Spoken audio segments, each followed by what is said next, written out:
후보들은 마지막 순간까지 한 표라도 더 얻기 위해서 지지를 호소하고 있습니다.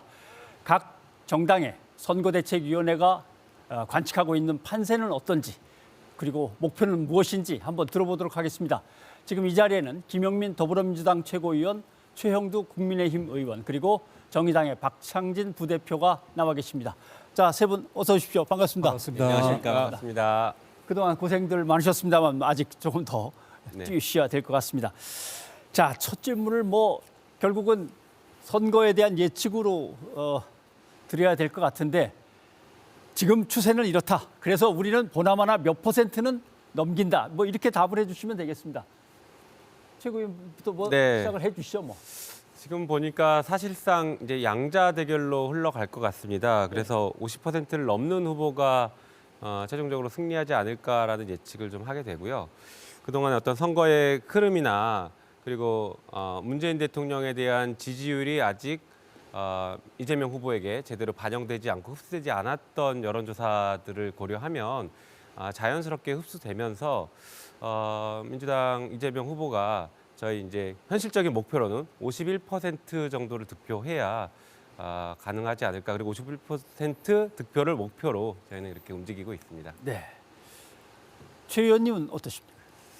네, 전통적으로 저희들이 서울이 좀 약세였습니다. 예. 지난번도 서울시장 선거 때는 크게 이기기도 했습니다만 전통적으로 약세였는데 이번에는 사실 서울에서 굉장히 강세를 보이고 있습니다. 특히 그게 이제 여론조사 공표가 가능했던 시기, 예. 마지막 갤럽의 정기 여론조사에서 보면은 무려 15%포인트라 이기고 있는 경우도 있었습니다. 물론 지금 민주당이 여러 가지 조직시가 강하기 때문에 바짝 좀 따라붙고 있다 생각을 합니다.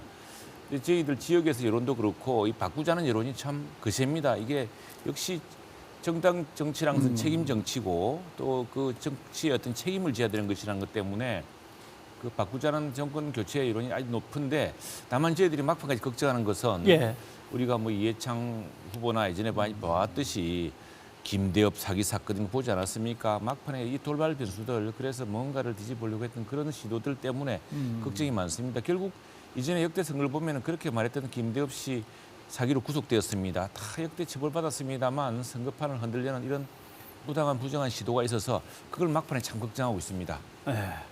그러면 민주당 쪽에서 51% 이렇게 딱 걸어 놓으셨는데 몇 % 예상하십니까? 저희도 최선을 다해야죠. 그러나 참 가급적 과반을 넘는 것이 정통성을 위해서 또 실제로 이후에 어떤 국민 통합을 위해서 또 좋은 거 아니겠나 싶어서 최선을 다하고 있습니다. 네. 자, 정의당의 박 부대표 어떻게 보십니까? 이미 우리 앞서서 말씀하신 두 당의 대표들께서 말씀하신 대로 이 양당 체제 하에 피로감이 더 누적되는 박빙의 선거로 가고 있는 것 같습니다. 이 와중에 많은 국민들이 이 피로감을 해결하는 방법, 정말 다양한 소수자들, 우리 사회에 다변화된 목소리를 낼 수 있는 정당이 어디에 있는가, 그걸 대변할 주체에게 힘을 꼭 실어주실 거라고 믿고 있고요. 저희도 집권을 목표로 이번 선거를 임하고 있지만 현실적으로 봐야 하기 때문에 제 개인적으로는 4에서 5% 정도가 되지 않을까라고 생각합니다. 5% 전선까지 이제 내다보셨고, 그런데 어떻습니까? 각 당에 이제 경선을 치르셨고, 경선 뒤에는 비공식입니다만 사전 선거운동 기간이 있었고 22일간의 공식 선거운동 기간이 있었습니다. 민심이 어떻더라? 보니까 시민들은 이런 걸 간절히 원하고 있더라. 아마 느끼신 게 있을 것 같은데, 역시 김영민 최고위원부터 좀 얘기를 해주신다면. 네. 민심은 요동을 치고 있는 것은 분명한 것 같습니다. 그리고 여론조사에서도 여러 번 나오긴 했지만 이재명 후보의 상승세는 바닥 민심에서도 뚜렷하게 느껴집니다. 특히 그 최근 3일 정도의 민심의 흐름은 굉장히 좋은 흐름을 보여주고 있고, 선거 유세를 하면 시민들께서 굉장히 적극적으로 호응해 주시고 있는 것들을 느낄 수가 있습니다. 한편으로는 온라인에서의 여론의 흐름이나 이런 것들도 보면은 매우 이재명 후보에게 유리한 방향으로 그리고 결집되고 있는 그런 모습들이 보여집니다. 한편 이런 얘기가 있죠. 아이들이 이렇게 환호해 주면은 선거 이긴다라는 얘기가 있는데, 최근에 보면은 아이들이 굉장히 적극적으로 놀이터에서 뛰어나와서 인사해주고 손가락 1번 이렇게 해주고 하는 그런 응원들을 해주고 있거든요. 이런 것들을 보면 민심의 흐름이 지금 이재명 후보 쪽으로 흐르고 있다라는 것을 좀 많이 느끼고 있습니다. 네. 최 의원님, 아까 정권 교체 민심 예. 얘기해 주셨는데, 예. 그동안에 지켜보신 민심 정리를 해 주신다면요. 예, 모든 뭐 여론조사 전문가나 정치평론가들이 다 이야기하고 했지만 민주당이나 우리가 이야기했던 것이 참 정권 교체 여론이 높지 않았습니까? 예. 우리 정권 교체 여론을 다만 우리 당이 좀 더 충실하게 뒷받침 못했다는 측면이 좀 있었습니다. 그것 때문에 지지율이 때로는 정체되기도 하고 또 우리 내부에 이제 충분히 갖추지 못한 것 때문에 걱정을 끼치고 했는데 마침내 이제 국민의당과 함께 정말 국민에 의한 국민을 위한 국민의 정부 통합 미래 정부를 만들겠다는 이제 그런 최종적인 결론도 이루고 해서 정말 예. 이제 그 국민의 기론 정권 교체 여론에 부응하기 위한 그런 노력들을 다 하고 있습니다. 정권 교체 여론은 높은데 국민의힘에 대한 여론은 지지는 그만큼 따라주지 못했다는 것이 이제 그동안에 조금 한계였는데 그걸 저희들 교체 여론에 예. 많이 지금 따라갔다 생각을 합니다. 네, 알겠습니다. 네. 이 두 분은 지금 집권을 목표로 지금 뛰고 계신 분들인데 정의당의 입장은 좀 다릅니다만 새 정치를 위해서 뭔가 국민들의 바람도 있었을 것 같습니다. 이 국민들의 민심을 정확하게 못 보시는 것 같아요. 이번 선거 특히 두 양당 체제, 거대 양당이 독점하고 있는 양당 체제에 극도의 피로감을 느끼시는 예. 시민분들이 상당히 많으셨고 그 와중에 끊임없는 네거티브 전쟁으로 인해서 한 편이 죽지 않으면 내가 살 수 없다라는 극한의 나쁜 정치의 예들을 많이 보여주신 것 같습니다. 예. 이 와중에 많은 국민들이 내 삶을 바꿔줄 정책은 어디에 있는가 많이 물으셨고 그 정책에 대한 답변으로 정의당의 심상정 같은 똑똑하고 유능한 후보가 또 있는 것도 자랑스럽다라는 말씀을 하셨고 진보 정당의 가치 존재 가치에 대해서도 많이 얘기를 해주셔서 그것이 민심이 아닌가라고 생각합니다. 양당 정치의 폐해가 더 드러난 판세였다. 저는 이렇게 봅니다. 네. 알겠습니다. 이것도 좀 여쭤보고 싶습니다. 사전 투표율이 상당히 높았습니다. 그런데 어차피 본투표에서 하실 분들이 뭐 코로나 걱정도 있고 하니까 사전 투표로 많이 오셔서 전체 투표율은 뭐 늘 하던 대로 변함이 없을 건지 아니면 전체 투표율도 엄청 높을 거라고 보시는지 그리고 투표율이 높으면 과연 어느 정당이 유리할까? 김태구 의원님. 네. 저는 일단 역대 최대의 사전 투표율에 비추어 보면 본 투표율도 상당히 높지 않을까 싶습니다. 예. 그 사전 투표율이 높았던 이유가 뭐 여러 가지가 있겠지만, 저는 크게 한 두 가지 정도라고 보여지는데요. 한 가지는 방금 우리 박정진 부대표님이 말씀해 주셨던 새로운 정치에 대한 국민들의 희망, 그 새로운 정치를 요구하는 목소리, 예. 이런 것들이 굉장히 높습니다. 그래서 그런 열망을 적어도 국민의힘은 도저히 충족시켜줄 수 없다. 민주당을 통해서 그리고 새로운 그 정치개혁 연대를 통해서 이것을 바꿔 나가야 된다라는 그런 민심의 흐름이 폭발하고 있다라고 저는 보여지고 있습니다. 또 한편으로는 윤석열 후보와 안철수 후보의 갑작스러운 단일화, 일종의 자리 나누기 단일화 아니냐 이제 여러 가지 비판이 있긴 한데 그 단일화를 통해서 국민들의 분노감이 굉장히 심하게 표출되고 있습니다. 예. 그래서 지금 국민들께서는 정권 교체 아까 말씀하셨는데 정권 교체가 아니라 근본적으로는 정치부터 바뀌어야 된다. 정치가 바뀌지 않으면 정권 교체는 의미가 없다. 이렇게 많이들 보고 계십니다. 그래서 정치를 제대로 바꿔내기 위한 가장 가능성 있고 희망을 줄 수 있는 대안은 이재명 후보다라고 이제 평가를 하고 계신 것 같고 그런 의미에서 투표율은 상당히 높아질 것 같다. 이렇게 생각하고 있습니다. 네, 최 의원님. 전통적으로 우리 당의 지지자들은 예. 이 사전 투표 이런 건 좀 불신을 합니다. 예, 지난번에 뭐 부정선거 시비 좀 있고 해서 그랬는데 저희들이 이번에 당이 윤석열 후보와 저희 의원들, 당의 위원장들 모두 총출동해가지고 사전 투표를 독려를 했습니다. 예. 여전히 의구심이 많고 또 사전 투표 당일날 그 코로나 확진자 투표 때 그 보십시오. 그게 중앙선관위가 할 짓입니까? 그런 그 분노를 결국 폭발시키고 말았는데 그래도 투표를 해야 바꿀 수 있다. 저희들이 가장 걱정한 것은 지금 지난달 말부터 우리나라가 코로나 확진자 인구 100만당 세계 1위입니다. 예. 매일 20만, 30만씩 나오고 있거든요. 그래서 만일 오늘까지 좀 적게 나와야 되는데 예. 이게 나올 경우에 지금 확진자로 격리된 사람이 100만 명을 넘어서고 있습니다. 100수십만 명이 됩니다. 우리 유권자가 4,400만 명인데 이게 200만 명 선이라고 그러면은 인구의 유권자의 한 5% 정도가 예. 그 투표권을 제한받는 상황이 생기는 거거든요. 그것 때문에 이 코로나 확진에 대비해서 이 뜻밖의 사태이기 때문에 좀 많이 투표해 줄 것을 많이 격려를 했습니다. 여전히 걱정들이 많았지만 그렇게 많이 호응해 주셨고요. 예. 특히 뭐 정권 교체야말로 정말 정치 교체를 이루는, 왜냐하면 정당이라는 것은 책임을 져야 되는 것 아니겠습니까? 이게 한번 정권 교체가 되어야지만이 우리 윤석열 후보 말처럼 또 안철수 후보 말처럼 민주당도 바뀌고 더 예. 발전하고 그러는 것입니다. 그런 여론들이 지금 모아지고 있다고 생각을 합니다. 아마 사전 투표를 보자면은 내일 본 투표 때 우리 지지자들이 더 많은 투표를 할 걸로 예상하고 있습니다. 예. 근데 좀 김 의원님이 잠깐 얘기를 꺼내셨습니다만은 좀 각각 여쭤봐야 될 것 같습니다. 저쪽 당에서는 일단 막판에 예. 그래도 김동연 후보를 영입을 해서 네. 단일화가 이루어졌습니다. 네. 그 단일화는 어느 정도 효과가 있었다고 보십니까? 그래서 사람 국민들이 얼마나 관심이 있는가의 문제겠고요. 예. 뭐 저도 김동연 부총리를 잘 아는 처지로서 그렇게 폄하하고 싶지는 않습니다. 다 역할이 있을 거라 생각하고 예. 어쨌거나 그 당에 가셔서 재정 건전성을 좀 지켜주시길 바라고요. 예. 그 다만 우리 당에 대해서는 지금 이제 사실은 그 정의당하고 국민의당에서 예.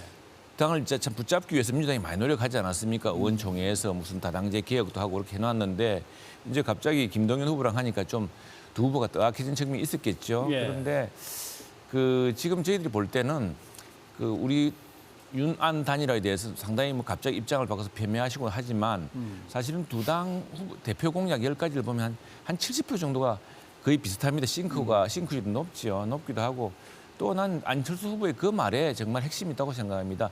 역시 정치는 책임 정치해야 되고 책임 정치가 이루어지기 위해서는 정당이 그 책임을 져야 되고 그건 정권 교체를 통해서만이 진정한 정치 교체가 이루어진다. 그런 의미에서 윤석열 후보와 단일화해서 정치 교체를 이루어내겠다 한 거기에 저는 방침이 있고 거기에 대한 국민들의 호응 또 국민들의 신뢰가 더욱 높아질 거라고 생각을 합니다. 네. 김동연 후보가 갖고 있던 어떤 지지율 자체가 좀 미미했기 때문에 네. 크게 이렇게 걱정은 안 하시는 것 같고 네. 그 윤안 단일화에 대해서 민주당에서는 어떻게 보십니까? 네. 말씀드린 것처럼 사실은 이제 뭐 처음 단일화 뉴스가 이제 새벽에 퍼졌는데 그때는 이게 뭐지 하고 약간 충격 같은 것들이 조금 있긴 있었는데 곧바로 이제 국민적인 분노가 심하게 이렇게 저변에서 깔리면서 상황이 많이 좀 반전되고 있다라고 저희는 보고 있습니다. 뭐 시너지나 정권 교체의 희망을 말씀하셨지만 아까 말씀드린 것처럼 정권 교체를 하기 위해 해서 무엇을 하겠다라는 게 사실 국민의힘에서는 얘기를 제대로 못 하고 있거든요. 정치 보복하겠다는 얘기 외에는 별다른 얘기가 없습니다. 거기에 안철수 후보의 정권 교체를 주장하는 것이 무슨 큰 의미가 있는지, 게다가 안철수 후보는 정치를 바꿔야 된다라는 얘기를 여러 번 했는데 당장 안철수 후보 단일화 이후에 국민의힘에서는 안철수 후보의 정치 교체는 우리는 관심 없다라는 식으로 바로 표명을 했습니다. 그래서 정치 교체나 정치 개혁에 대해서는 전혀 관심이 없고 오로지 정권을 취득하겠다, 정권을 득하는 데 모든 힘을 쏟겠다, 모든 관심이 거기에 쏠려 있다라고 이렇게 얘기하는 것들은 국민들을 기만하는 거다라고 저는 생각합니다. 그래서 안철수 후보와의 단일화가 실제로는 안철수 후보를 지지했던 이 표심들이 이게 분산되고 분리돼 가고 있습니다. 그래서 이 지지율을 어느 후보가 더 많이 흡수할 수 있을 것인가의 문제인 것 같은데요. 말씀드린 것처럼 안철수 후보가 얘기했던 정치개혁이나 정치 교체에 대한 그런 희망을 사실 국민의힘으로 그 단일화하면서 그 희망을 완전히 깨트려 버렸거든요. 그래서 오히려 그 분노하신 국민들께서 이재명 후보를 중심으로 정치 교체에 대한 열망을 강하게 말씀하시는 것 같습니다. 네. 길게 설명하셨기 때문에 최 의원님께 조금 더 시간을 드릴까요? 뭐 하실 말씀 있으세요? 예, 정말 아까 말씀드렸다시피 정당이 자기 정치에 5년 동안 책임을 져야 됩니다. 4년 동안 책임져야 되고 정말 국민들이 절망하고 있지 않습니까? 네. 그리고 정말 한 번도 겪어보지 못한 나라라더니 진짜 겪어보지 못한 나라였다고 지금 그렇게 좌절하고 분노하고 있는데 그런 표심들이 모이고 있는 것이고 저희가 분명히 드리고 싶은 것은 사실은 민주당은 오랫동안 87년 체제의 개편이다 뭐라고 이야기했지만 정작 이루지를 않았습니다. 개헌도 하지 않았고 또 정의당하고도 연동형 비례대표제를 통해서 약속했지만 그 뒤통수리지 않았습니까? 진정한 정치개혁은 바로 이제 국민의힘, 국민의당의 단일화로 시작됐지만 또 정의당과도 협치해서 그리고 윤석열 후보는 집권하더라도 독주할 수가 없습니다. 협치하지만 예, 않으면 안 되고 알겠습니다. 민주당하고도 협조해야 되고요. 근데 네. 이 문제는 두 분은 당사자시기 때문에 네. 정의당의 냉정하고 객관적인 평가를 좀 들어야 될 것 같습니다. 이 두 당의 후보 단일화에 대해서 어떻게 보십니까? 일단 안철수 후보 지지층을 분석해 보자면 이 윤석열 후보나 국민의힘에 실망한 계층들이 집결한 게 아닌가라는 생각이 들고요. 또 나름 소신 투표를 하고자 하는 새로운 정치에 대한 열망이 계신 우리 시민분들의 지지가 있었던 것 같고, 세 번째로는 그럼에도 불구하고 정권 교체라는 의제에 더 많은 관심을 가진 지지자들이 있지 않았나라고 생각합니다. 예. 그런 면에서 보자면 윤석열 후보에게 갈 표는 이미 갔을 것이라고 생각하고 있고요. 물론 뭐 우리 이재명 후보님께도 갔겠지만 무엇보다 새로운 정치에 대한 열망을 열려고 그러면 다당제로 가야 될 것이고 다변화된 정치 구도에 대한 욕망이 있으신 분들이기 때문에 저희 정의당 심상정 후보에게도 오시지 않았을까라는 알겠습니다. 기대를 해봅니다. 저는. 예. 자, 셋으로 나눠져 갔을 거다라는 말씀인데, 그나저나 제일 문제는 역대 선거 중에 이런 선거는 없었다. 어떻게 이렇게 네거티브 공방이 너무 뜨겁게 과하게 불타오를 수 있느냐라고 하는 지적이 많았습니다. 자, 이건 뭐 그냥 간단하게 질문드리겠습니다. 어느 당의 누구 책임입니까? 뭐 굉장히 너무 단편적으로 말씀드리기 좀 어렵긴 한데, 하여튼 역대 문재인 정부의 성과는 역대 최대 성과들을 내고 있습니다. 거기에 대해서 정권 교체 프레임을 들고 나온 것은 사실은 정치에 대한 실망을 호도하고 있는 거다. 정권에 대한 실망으로 호도하고 있는 것이다라고 저는 보고 있고, 지금 네거티브와 관련해서는 저는 사실 윤 후보 측의 잘못이 굉장히 크다라고 생각을 하고 있습니다. 왜냐하면 그 윤 후보 측이 지금 그 검찰과의 어떤 커넥션을 통해서 자꾸 알기 어려운 어떤 정보들을 가지고 와서 네거티브를 하는 것 아니냐라는 지적 하나와, 그리고 상대 후보에게 대장동 사건 같은 경우에는 지금 어제 오늘까지 밝혀진 것을 보면 윤석열 후보의 책임이 가장 결정적인데, 그것을 아무 잘못 없는 이재명 후보에게 덮어씌우기로 했단 말이죠. 일종의 범인 바꿔치기란 것인데, 이런 것들을 보면 네거티브가 아닌 것들을 네거티브 장으로 끌고 와서 해왔던 게 아니냐. 그리고 실질적으로 본부장 비리라고 해서 윤석열 후보 측의 잘못이 지나치게 많았는데, 여기에 대해서는 눈 감고 진실을 호도하면서 그렇게 가져온 게 아닐까라는 생각을 하고 있습니다. 네, 알겠습니다. 지은. 국민들이 다 알고 있기 때문에 참 민망합니다. 정말로 이런 선거판 다시는 있어서는 안 되고요. 정말 역대 선거 때마다 민주당이 이런 식으로 그나마 이게 제일 없었던 때는 노무현 대통령 때였습니다. 예, 정말 이렇게 해서 후보들을 그 병력 비리 문제 사기범을 동원해가지고 이렇게 하지 않았나. 지금 그래서 뭐 장모까지 구속됐다가 무죄로 석방되고 그러지 않았습니까? 네. 그런데 어쨌거나 참 이 비호감 선거를 이끄는 건 기본적으로 국민들한테 먼저 시작한 것은 이재명 후보 쪽이죠. 민주당이 시작을 했고, 윤석열 후보를 과거에는 그렇게 우리 총장님 그러다가 똑같은 원칙으로 수사를 하고 똑같은 공정한 기준으로 살아야 되는 권력을 수사하니까 그거 찍어내리기 하다고 벌써 2년 전부터 네거티브 시작된 거 아니겠습니까? 그래서 국민들이 모든 것을 잘 알고 있고, 다음 대장동 사건 이거는 우리가 꺼낸 게 아니라 민주당의 경선 과정에서 튀어나온 이야기입니다. 그리고 그것은 뭐 성남시에서 다 알고 있는 일이고, 하늘을 지금 손바닥으로 가릴 수가 없는 일이고요. 지금 그 수많은 8,500억이 되는 초과 이익이 어디로 가 있는지 빨리 조사해야 됩니다. 네, 자, 네거티브 공방이 치열하다 보니까 실제로 8대 신문의 정책 설명 기사가 몇 건이나 되나 조사를 해봤더니 전체 기사 중에 15%밖에 안 됐습니다. 예, 결국 그렇게 됐는데, 그래서 마지막으로 좀 이런 질문 드리고 싶습니다. 우리 후보의 이런 점, 이 공약만큼은 꼭 알고 내일 투표장에 가십시오라고 한다면 어떻게 될지, 이거는 정의당의 박 부대표부터 설명을 감사합니다. 해주시죠. 예. 네, 저희 정의당 심상정 케어 공약이 있습니다. 예, 잘 아시다시피 그 본인 의료 부담금 상한제 관련된 100만 원 상한제 공약입니다. 정의당을 비롯한 진보 세력들이 무상급식을 얘기했을 때 포퓰리즘이다, 그 가능하냐라고 얘기할 때 저희는 당당하게 이것은 상식이라고 주장을 했습니다. 그 상식, 심상정 케어 100만 원 의료비 상한제로 통할 수 있을 것이라고 생각하고 있고요.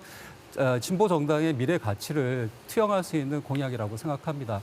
이번 저희 선거 기간 동안 포항에 계신 시민 한 분께서 전 재산 9,000원을 심상정 후보에게 후원금으로 보내온 적이 있습니다. 그분이 지난 포항 지진의 피해로 지금 죽어도 불안정한 상태고 말기 암까지 앓고 계신 분인데 그분이 이런 의료 사각지대에 놓여 있는 국민을 과연 누가 보호하느냐? 예. 성실히 국민을 대변할 주체는 어디에 있는가라는 생각에서 저희 심상정 후보를 지지하고 후원해 주셨는데 네. 이런 상식이 통하는 진보 가치가 좋은 공약이 되지 않을까 생각합니다. 네. 알겠습니다. 시간을 조금 덜 쓰셨기 때문에 제일 순서를 앞으로 해서 먼저 들어봤고 자 민주당도 짧게 이것만큼은 알고 가십시오. 네, 여러 가지가 있겠지만 저희는 그 세계 5대 강국으로 도약하겠다라는 공약을 꼭 말씀드리고 싶습니다. 사실 지난해 대한민국이 역사상 처음으로 선진국에 진입했습니다. 선진국에 진입하는 것으로 끝날 게 아니라 선진국에 잘 안착시키고 더 발전시켜 나가야 되는데 이재명 후보는 거기에 대한 구체적인 계획들을 내세우고 있습니다.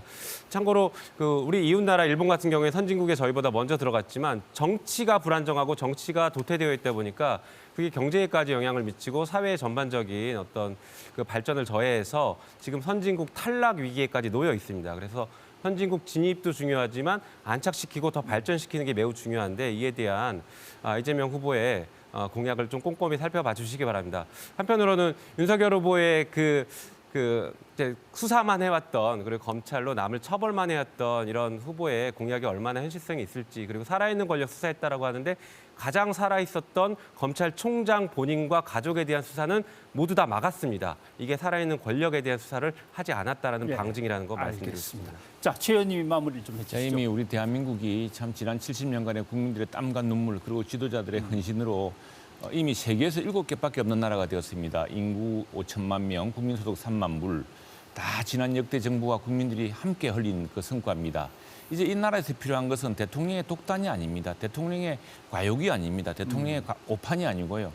소주성이라고 소득주도 성장하다가 오히려 소득을 떨어뜨렸습니다. 예. 그리고 지금 그 일자리가 36시간 미만 일자리만 잔뜩 늘어났습니다. 예산성 일자리죠. 지속 가능한 일자리를 해줄 수 있는 게 중요하고 무엇이냐면 대통령은 공정한 원칙과 상식, 바로 신뢰 자본을 통해서 사람들이 어떤 신뢰할 수 있는 그런 공정한 분위기를 조성해 주는 게 중요합니다. 그런 내로남불의 신뢰를 끝내고 예. 정말 공정한 원칙을 제공해 줄 사람. 바로 우리가 국민들이 갑자기 윤석열을 불러낸 이유가 그겁니다.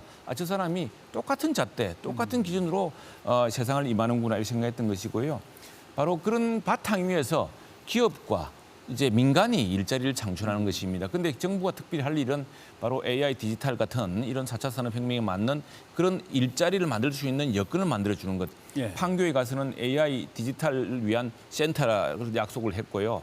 저희 지역 같은 경우에, 근데 저희 지역구 마산 같은 경우도 해양 신도시에 제2자유무역지역을 만들어서 디지털 혁신센터를 만들겠다. 이런 것처럼 실제로 우리 지속가능한 일자리, 우리 청년들과 우리 국민들에게 지속가능한 알겠습니다. 일자리를 만들어줄 그런 공정한 기준, 공정한 잣대의 대통령이 필요합니다. 네, 알겠습니다.